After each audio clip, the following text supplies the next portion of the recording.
Archbishop Fulton Sheen is famously quoted as saying, "There are not more than 100 people in the world who hate the Catholic Church, but there are millions who hate what they perceive the Catholic Church to be." Oftentimes, much of our struggle with the Church is actually not the Church itself, but our perception of it. I know this has been true in my own life with things that I've struggled with regarding the Church's teaching. One example of this was the Church's teaching regarding contraception. I totally misunderstood the intention of the Church. And because I misunderstood the intention and the reasons why the Church teaches what it teaches, I was at one point ready just to pick up that teaching and put it to the side. But it was only when I came to understand the why behind the what that I truly fell in love with what the Church teaches regarding human sexuality. Much of the world looks at the Catholic Church and looks at all the rules and thou shalt nots, and you shouldn't do this, you can't do this, can't do this. And the Church is seen as oppressive and restricting and taking away freedom.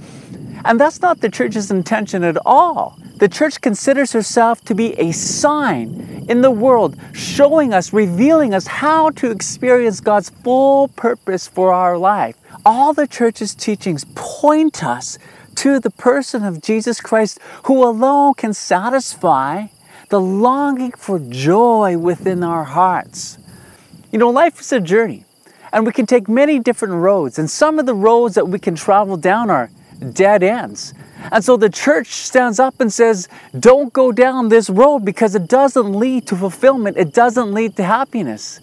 You know, we can travel down the road of selfishness, but the Church stands up and says, but there's a better way. The life of generosity and love is fulfilling. We can travel down the road of lust, and the Church stands up and says, but it does not satisfy the longing for love.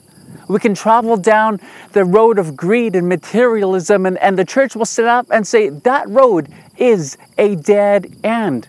You see, the Church is there not to constrict us, but to put us on the path that leads to fulfillment and peace and ultimately eternal life. One of the greatest values in life is not what we get, but who we become. And one of the things that the Church does is it clearly proclaims a path for us to walk down so that we can become the person that God has created us to be. So if there's something that we struggle with regarding the Church, we should stop and ask ourselves the question, is it possible that maybe it's not the Church's teaching that I struggle with, but my perception of the Catholic Church?